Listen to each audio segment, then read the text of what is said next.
powerful. Yeah.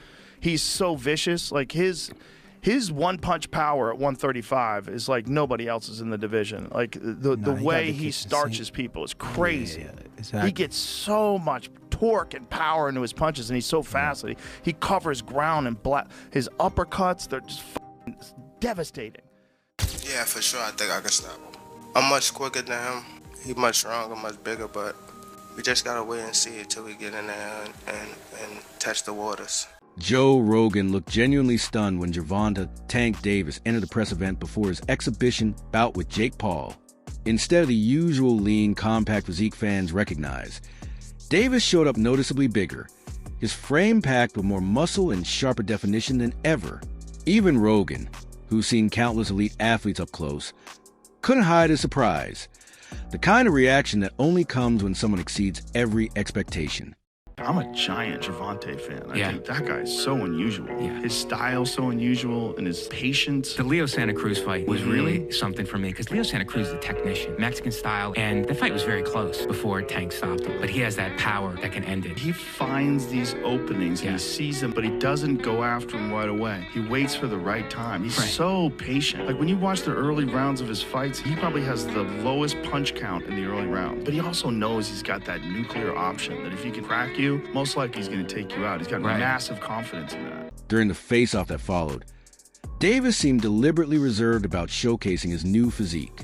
Instead of flexing or striking dominant poses, he stood calmly, occasionally folding his arms or shifting his angle to partially conceal his frame. The body language felt intentional, as if he wanted to keep attention off his size or hide just how transformed he's become. Still, despite the subtle effort to downplay it, the change was impossible to miss.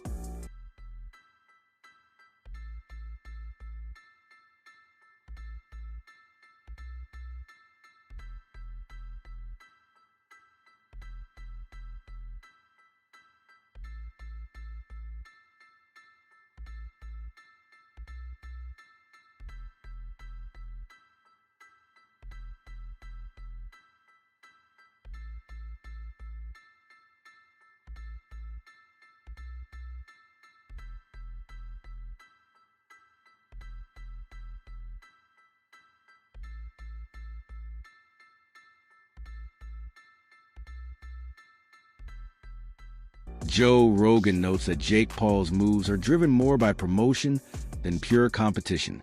He explains that these matchups are designed to grab the attention of casual fans, using odd pairings to spark curiosity and conversation. In Rogan's view, the hype, the betting buzz, and the overall spectacle are less about genuine sporting value and more about generating headlines. He believes Jake understands the formula perfectly, using boxing as a stage to keep his name in the spotlight, even when the fights themselves don't entirely add up. That was Jake Paul promoting it. You know, it's just doesn't bother me. There's compromising the sport, and that's like bad. It's just like if I bet on it, it watching bothers the it is fuck out hard. of me. Watching it with people who are so in on it, and then also man, the sports betting apps, they introduced like chat apps in them in Australia, so it's like they're trying to take the place of social media companies where you go together and you meet your friends. Like betting should be exciting enough without having a weird. They're just trying to draw you in. Thing. They're just trying to make money, right? So they're trying to draw you in any way they can. Yeah.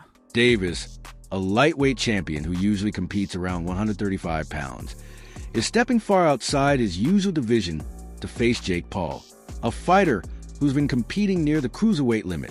The two finally settled on a 195-pound catchweight, a decision that surprised many and was only finalized after considerable negotiation. We were yelling so much about him fighting fight somebody your size. His next opponent is, by far, the most credentialed guy ever fought actively in his prime. There's one problem. He fights at 135 pounds. He fights at 135 pounds. Because of the size disparity, the rules for this exhibition bout have been adjusted from the norm. Both fighters will wear 12-ounce gloves, noticeably heavier than the ones Davis typically uses in his weight division, to help balance the matchup and ensure added safety. The Jake Paul versus Tank fight is getting really weird. Gervonta looks scared for his life because the rules are out. They're crazy. Oh, so everyone thought that the fight was at 190. Instead it's at 195, and this weight difference is scaring the life out of little Tank. over 10 3-minute rounds. I said it was 190. The next dispute comes with the gloves. Little Tank is used to fighting in 8-ounce gloves. Baby glove. This fight will be in 12. Hands might be too small. Also, Tank just fought in a 12 3-minute round fight against Roach. Yes, and now he's fighting in 10 3-minute rounds, which isn't too bad. Well done, Jake. Exhibition though, can he win? Yes, he can actually win. It will be overlooked by 3 sanctioned judges. So he can actually still win and knock him out. But here's the trick. It's body punches only. And there's a reason. That's because Tank said, look, this is a bit unfair. I don't want to punch up. I want to punch at my head height. Where does it fall? At Jake Paul's belly. Oof. So apparently we've heard there's no knockdown rules, but aside from that, it's a pretty well-rounded fight. Oh yeah, and there's some drug testing involved. But Jake Paul for the win. Davis's trainer, Calvin Ford, has expressed concern about the adjustment, noting that while heavier gloves may lessen impact, they also alter the feel of each punch and affect how a fighter manages defense and timing. My only concern is, the gloves. You understand what I'm saying? Because we don't fight in 12-ounce gloves. We don't use 12-ounce gloves. That's training gloves, you know what I'm saying? I'm like, that's 2 pounds away from Jake. He fights in 10s. Tank fighting 8s, so he losing 4 ounces. So my thing is, I said, they said, put Tank in 8s, put him in 10s. That makes the fight more interesting. You know what I'm saying? And we'll go from there because I understand. And I brought that question up to one of his handlers. They was, no, we don't want to do no mixed match. It's supposed to be an expedition. Why does it matter? What, now y'all want the wins and the loss. You know what I'm saying? All these prescriptions, but you want to be great. Being great is really pushing the envelope. You know what I'm saying? Tank don't really care, So when I brought this up, he said, dang, facts. You know what I'm saying? So, again, he can weigh the 10s and we weigh the 8s. Then we got to fight. Teddy Atlas reacted to the face-off between Jake Paul and Gervonta Davis by emphasizing the striking size difference between the two. He joked that Tank is so much smaller than Jake. He'd practically need a ladder just to reach his chin. While Atlas acknowledges that variations in skill and style are part of boxing, he insisted that the size disparity in this matchup is far beyond reasonable limits. Right? They should also have like the size of the ring, the size of the glove, all that stuff. Particulars should be in the contract. But I would probably look for one thing that is not the common thing to have in a contract if I'm Tank. A ladder. A ladder. Can I get a ladder? Somebody? You know what I mean? Hey, look, if he hits him on the chin the way he can punch, Jake might be doing a dance. You know what I mean? Not voluntarily either. But we'll get into that more later. The thing that I'm talking about right here is what you said. It was stark. The size difference was really, you couldn't ignore it. We understand the talent difference, the experience difference. We understand all of that. But the size, the pure, and we understand small guys can beat big guys. We just saw Crawford do it to Canelo, but a little different.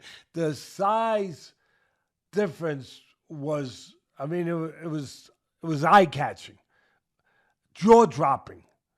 And it made me think, and I'm going to ask Richie, our man here who's doing all the taping, who does such a marvelous job.